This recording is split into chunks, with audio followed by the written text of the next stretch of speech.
अब हम bar magnet के बारे में बात करते हैं।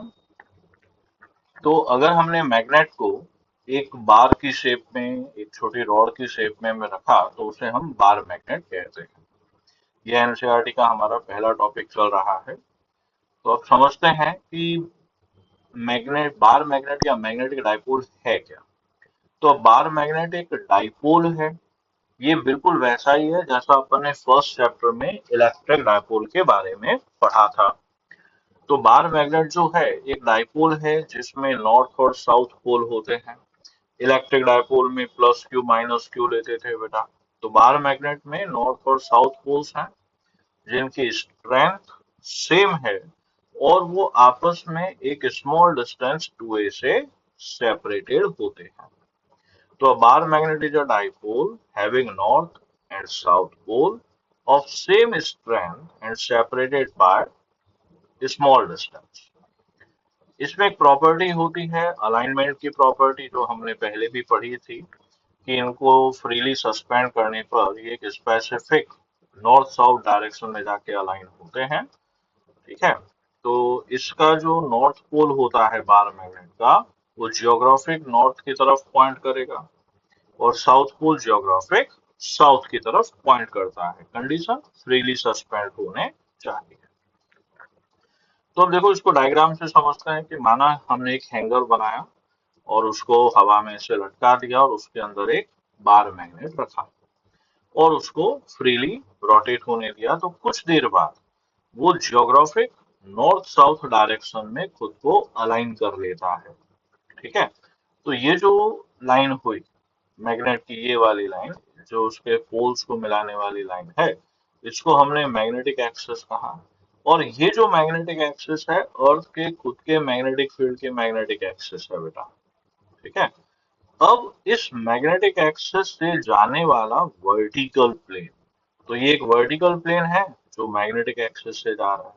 तो इस वर्टिकल प्लेन जो मैग्नेटिक एक्सिस से जाता है उसको नया नाम दिया जाता है मैग्नेटिक मरीडियन। अब आगे समझते हैं। अब देखिए, जैसे ये हमने मैग्नेट लिया, साउथ और नॉर्थ पोल हैं, तो दोनों पोल्स को मिलाने वाली लाइन को हम मैग्नेटिक एक्सिस कहेंगे और उसके परपेंडिकुलर लाइन को मैग्नेटिक इक्वेटर, जो कि इसका परपेंडिकुलर बाइसेक्टर होता है। ओके।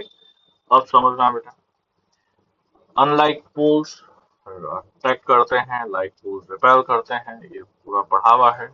मैग्नेटिक डायपोल हमेशा, मतलब जो मैग्नेटिक पोल्स होते हैं नॉर्थ पोल या साउथ पोल, हमेशा पेयर में एग्जिस्ट करते हैं। आप सेपरेट नॉर्थ या सेपरेट साउथ पोल को बना नहीं सकते।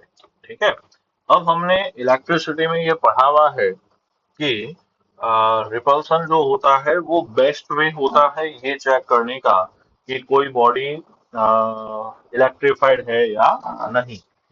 ठीक उसी तरह से मैग्नेटिज्म में भी repulsion is the best way ये चेक करने का कि बॉडी मैग्नेटाइज है या नहीं, या उसमें नॉर्थ पोल या साउथ पोल है या नहीं।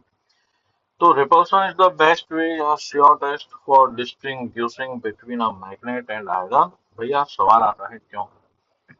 तो देखो, यहाँ पर एक खास बात ये है कि attraction can take place between a magnet and iron, लेकिन repulsion जो होगा वो केवल और केवल दो नॉर्थ पोल या दो साउथ पोल में ही होगा। ठीक है। तो ध्यान रखिएगा इस बात को। अब एक आता है इंडक्टिव प्रॉपर्टी। भैया ये बचपन में हमने बहुत किया है कि आलपिन का एक ऑफिस स्टेशनरी की बात करें तो आलपिन के स्टैंड में चुंबक लगा हुआ होता है, उसको नीचे घिराओ तो एक पांच छह आलपिन एक दूसरे की पूंछ पकड़ के हवा में तैरती है। ठीक है, ऐसा करके देखिएगा, होता है ऐसा। तो ये इंडक्टिव प्रॉपर्टी है कि when a bar magnet is brought near soft iron steel cobalt, तो उसमें कुछ समय के लिए मैग्नेटिज्म की प्रॉपर्टी एक्वायर होती है। तो इस तरह से जो मैग्नेटिज्म एक्वायर होता है उसको हम इंड्यूस्ड मैग्नेटिज्म भी कहते हैं। ठीक है जी। अब पोल्स कहाँ होते हैं। तो मैग्नेटिक पोल्स एग्जैक्ट एंड्स पर न होके थोड़े से अंदर की ओर होते हैं। ठीक है।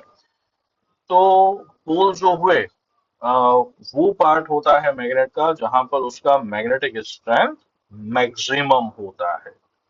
तो जैसे मान लीजिए ये हमने एक बार मैग्नेट देखा जिसके डायमेंशंस यहाँ तक हैं, लेकिन पोल्स उसके एग्जैक्ट एंड पर न होके उससे थोड़ा सा अंदर की तरफ होते हैं।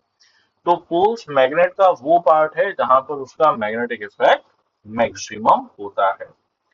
तो किसी मैग्नेट के दोनों पोल्स के बीच के डिस्टेंस को हम मैग्नेटिक लेंथ कहते हैं, और उसके ज्योमेट्रिक लेंथ को हम ज्योमेट मतलब इसके डायमेंशन है ना, एंड टू एंड वाली लेंथ को हम ज्योमेट्रिक लेंथ कहेंगे। ठीक है। और ये जो मैग्नेटिक लेंथ होती है ये ज्योमेट्रिक लेंथ से कम होती है। और हम इस मैग्नेटिक लेंथ को या कहें ज्योमेट्रिक लेंथ को, अब इसमें ज्यादा जब न्यूमेरिकल्स वगैरह करेंगे या डेरिवेशन करेंगे इसमें ज्यादा हम फर्क नहीं रखते हैं। तो इसको हम 2a से बताते हैं, और 2a से बताने का कारण सिर्फ सिंप्लीफिकेशन है। अब मैग्नेटिक मोमेंट की बात करें तो बेटा इलेक्ट्रिक डायपोल में अपन ने क्या लिया था, एक माइनस क्यू प्लस क्यू लिया था। उनके बीच में डिस्टेंस को हम 2a कहते थे, और वहां पे डायपोल मोमेंट को हम q इंटू 2a से बताते थे, है ना, जिसकी डायरेक्शन हम माइनस क्यू से प्लस क्यू लेते थे। ठीक इसी तरह से ये हम यहाँ पे मैग्नेट में भी डिफाइन करते हैं कि एक साउथ पोल है एक नॉर्थ पोल है। ओके। और इनकी पोल स्ट्रेंथ स्मॉल एम है। तो यहाँ पर मैग्नेटिक मोमेंट हम साउथ से नॉर्थ बताते हैं, और इसका मैग्नेटिक मोमेंट का यूनिट जो है एम्पियर मीटर स्क्वायर है। तो जैसे हम इलेक्ट्रिक डायपोल मोमेंट बताते हैं q into two A, magnetic dipole moment small m into two A. तो जहां पर Q का रोल था इलेक्ट्रोस्टैटिक्स में, वही रोल यहाँ पर स्मॉल m पोल स्ट्रेंथ का मैग्नेटिज्म में है। इसके डायरेक्शन भी साउथ टू नॉर्थ है। अब पोल स्ट्रेंथ जो है भाई उसका यूनिट एम्पियर मीटर है, ये हम बाद में और समझेंगे। अब आगे बात करते हैं, एक छोटा सा सवाल लेते हैं, इंट्रोडक्शन टाइप समझिए। एनसीईआरटी का एग्जाम्पल भी है कि हमारे पास एक मैग्नेट है। ठीक है। उस मैग्नेट की विड्थ W है और उसकी लेंथ L है। अगर हमने इस मैग्नेट को लेंथ वाइज काटा तो भी इसका मैग्नेटिक मोमेंट चेंज होगा, और अगर हमने इसको लेंथ के परपेंडिकुलर काटा तो भी चेंज होगा। तो देखिए हम किसी मैग्नेट को दो तरह से काट सकते हैं, parallel to length. Parallel to length change काटा तो उसका पोल स्ट्रेंथ कम हो जाता है। ठीक है। जैसे हमने विड्थ का 1/n पार्ट किया तो यहाँ पे पोल स्ट्रेंथ जो है वो 1/n हो जाएगा। ठीक है। तो यहाँ पर अब नया मैग्नेटिक मोमेंट जो आएगा वो m डैश है, तो स्मॉल m बाई n। तो यहाँ पे मैग्नेटिक मोमेंट चेंज हो गया। अब मान लीजिए लेंथ के परपेंडिकुलर काटा तो पोल स्ट्रेंथ तो वही रहती है लेकिन लेंथ चेंज हो गई। तो इस केस में हमारा मैग्नेटिक मोमेंट भी चेंज होगा। अब आगे समझते हैं, एक सवाल है, मान लीजिए कि हमारे पास में दो बार मैग्नेट है 2 और 1, दोनों के साउथ पोल यहाँ पे कोइंसाइड हैं और ये नॉर्थ पोल है। तो जो 2 वाला है उसका पोल स्ट्रेंथ 1 वाले के पोल स्ट्रेंथ का डबल है। तो हमारे पास में यहाँ पे वेक्टर की प्रॉपर्टी आएंगे बेटा, वेक्टर m मतलब टोटल मैग्नेटिक मोमेंट ये m1 और इसका मैग्नेटिक मोमेंट m2। तो m1 को क्या लिखेंगे बेटा, small m1 capital L I cap, इसको small m2 capital L C cap. अब स्मॉल m2 क्या है, सवाल में दिया हुआ n टाइम्स है, तो n टाइम्स ऑफ ml, है ना। तो यहाँ पर हमारे पास में m not I cap plus n J cap. तो देखिए ये टू डायमेंशनल वेक्टर रिजोल्यूशन है जिसका अगर हम मैग्नीट्यूड निकालना चाहें तो टू डायमेंशनल वेक्टर रिजोल्यूशन में क्या होता है, A X I cap plus A Y J cap, जिसका magnitude root of A X square plus A Y square आता है। तो हमारे यहाँ पर इसका मैग्नीट्यूड ये आ जाएगा। डायरेक्शन निकालनी है तो भैया टेन अल्फा जो होता है वो ए वाई बाय ए एक्स लेते हैं। तो यहाँ पर हमारे पास में tan alpha m2 upon m1 का मैग्नीट्यूड आएगा। तो ये हमारे पास में डायरेक्शन टेन अल्फा है। ठीक है।